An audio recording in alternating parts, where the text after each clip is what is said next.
normal place. But more than that, he's just a good, solid citizen. And I just want you to hear what happened to him. How everybody doing? Like I said, like Floyd said, that I'm an associate pastor here, and Floyd is one of the inspirational people in my lives. But sometimes me and Floyd differentiate sometimes about social issues, and I'm with him. I kind of lean more toward the economics, and so sometimes when you hear a person demanding justice and things like that, you say, yeah, I kind of, but really my heart went in it until it happened to me yesterday. And it just floored me that something like this could happen to me. For the last 20 years, the 25 years, I've dedicated myself to mentoring over 180 men, most of them ex-drug dealers. I came up with a ministry to convert ex-drug dealers. Most of all of the people in the community knows me from presenting that positive message, getting them to do something different with their life. But on yesterday, I was at the doctor from 8 o'clock to about 11:30. I took my son home on Tender Drive, and before I can cross back over Forest and take a left on Deborah, I was stopped by a detective, drug squad detective. And he came up to the car. First, I didn't realize that, he was stopping me because I didn't see the blue lights. I seen the white lights, and I was like, maybe it was a reflection. So I pulled over, and, I was really, you're talking about a person who has spent most of their life talking to other people about not doing the wrong thing. So here I go, I get stopped. The guy that came to the car, he said, let me get your license. I said, officer, why did you pull me over? He said, well, I'll tell you, just give me your license. So I gave him a license. He said, well, I got a drug tip. I got a tip that there's drugs in this car. I said, well, was it a car like this? Because this particular vehicle, my wife normally drives, and she's a school counselor in the city school system. Just so happens she's in St. Simon's to a workshop. So I was driving her car, and I know she goes nowhere but work, church, and back home. So I'm driving this vehicle just this day because she's out of town. So, and I know I've just been to the doctor from 8 o'clock to 11:30 and dropped someone off and was only on the north side of town, maybe 2 minutes apart. Just enough to drop him off and was coming back to the store that I own. I'm a local business. So when the officer pulled me over and said it was drugs in the car, I was like, that's kind of strange. But I said, officer, was it a car like this? He said, no, it was this car. So now I'm really like, okay, this car. He said, can I search your vehicle? I said, no, sir. I said, no, sir. He said, well, why? I said, well, my attorney, Harvey, told me that anytime anybody asks to search your car, you ain't did nothing wrong. Say no. So I'm telling you right now, I give you no permission to search my car. He said, you might as well go and tell me where the drugs are now, because I'm going to find them anyway. I said, Your Honor, officer, I said, look, I'm a minister. I say, I've won business awards. People know me from, I've won the Chamber of Commerce Business Award. And I said, I'm a local minister here, and I'm out here helping you, trying to tell people to do the right thing. He said, I don't care. I'm out here inspecting, I'm out here on a drug tip. I said, wow, I'm a minister, and all I've done and the good I've done to dedicate my life, and he tells me he don't care. So I said, well, okay, officer. He said, well, step out the car. I'm going to tell you now, I'm going to bring the dog out.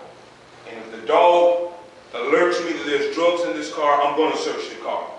So I steps out the car, and I was looking. The other officer tells me, he said, no, step to the back. I said, could I just watch? Because I don't want to make sure that nobody plants nothing in my car. I'm looking at cop movies, I come from the street. I know sometimes some cops are not all cops, but some cops are unethical. So he tells me, no, what are you talking about? What are you insinuating? You think that we will plant some in your car? Stand back here, sir, and don't think. I said, then I try to call Floyd. Get off the phone. So now I'm really, I'm thinking I'm, on a TV show or something, I never, maybe 30 years ago in my young days, yeah, but now. So it was some guys across the street that was witnessing. I said, guys, could y'all just make sure that he don't plant nothing in my car? And the other guys were seeing that, he said, yeah, we'll watch it. So he gets the dog, he brings the dog to the car, He said, the dog alerts me there's drugs in here, I'm going to search it. He brings the dog. He didn't take him around the car. He took him right to the driver's side, and he hit the car. He said, oh, the dog just alerted me that there's drugs in this car. He takes the dog back, puts the dog up. Now he said, I got to search it. So he goes in, he's tearing up all the papers out the glove compartment, and just going through my car thoroughly, just tearing everything out, papers still out, things out of my, I'm just really just, flabbergasted now. So he goes through the whole car, he don't find anything. I asked the officer, I said, officer, can I go because I'm embarrassed? I said, I'm a minister, and we have our membership lives on this street. And I said, perception is everything. And I'm a minister, and by that time, 2 people passed by that I knew. One was a member, one was not a member, but they knew me. And I could see the way that they was looking. I said, perception is everything. How do they feel that I'm trying to talk to them, and there I go. The drug squad got, out here got my car torn apart. He said, sir, I don't care nothing about that. Just stand back. We're investigating the drug test. Then he goes back and gets the dog. Puts the dog inside of the car now. Dog did not bark. Dog did not say anything. He went from the front seat to the back seat. Then he came back and told me, he said, you know what? We got some bad information. And my question to him was, I feel like my rights was violated. And I told him, I said, I know some people over here may be doing wrong, but at least you got to at least respect their rights. You knew there was no drugs in the car, but you wanted to search the car anyway. And so that's why you pretended that the dog alerted you. I said, now, why? Keep searching. Let the dog search. I said, there ain't been no marijuana smoked in this car. This is me and my wife. I said, I would have let you drug test me. People who knows me, and a lot of people in this community know me. This is what I've been fighting for the last 20 years of getting people. I've mentored over 100 and some years, getting them to do the right thing. And when this happened, and I always hear Floyd talk about it, but when it hits home, yes, sir. When you know you hadn't done anything wrong, when you know that you dedicated your life, so this can happen to me. It definitely can happen to anybody else. And at the end of the day, he told me that, I'm sorry, I got some bad information. And I asked him, I said, officer, what would happen if this was your wife? How would you feel? He said, well, it wouldn't matter to me because I know she didn't have anything in there. I said, it is embarrassing. So it kind of burnt me, gave me a passion to say, if they feel like that they could just stop me, say the dog said there was something in there. I said, well, why the dog can't find it now? That was my question. If the dog alerted you that something was definitely in my car, and I gave you carte blanche to search my car, why hasn't the dog found anything yet? And the best explanation you gave me was that he had some wrong information. I felt so violated yesterday, especially when I told him I was a minister, and he told me he didn't care.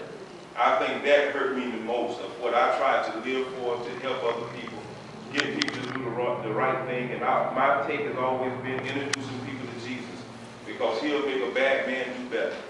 And that's what I have dedicated my life to over the last 20-something years, is to have someone to just search my car, hold me without my permission, put the dogs in my car. I'm talking about my car. I'm like, it floored me. In a car that I haven't even been driving, so that's why I was trying to rationalize with, this is my wife's vehicle. And she just so happened at St. Simon, so you sure it's this car? Or is it a vehicle like this? No, it's this car. Drugs are in this car. And so I just wanted to share that with you because I was embarrassed that I would have people from my church to see me go through something like that. Not so much embarrassed for me, but I was just embarrassed for them, that I want people to be proud to say that that's my minister or that's my pastor. And to have me to be now, and I don't know how effect this may have on my business. There have been some people that, with my customers to say, what are you really doing up there, at his store? Is he running drugs? And so I just wanted to share that with you, and I'm in it to win it, Floyd. And anything that I can do now, but I real repent that I really hadn't been as forefront on these issues because I really didn't think that, you know, it would hit me. And so some of us may be like that, you know, not really nonchalant until it hits your house. So I think.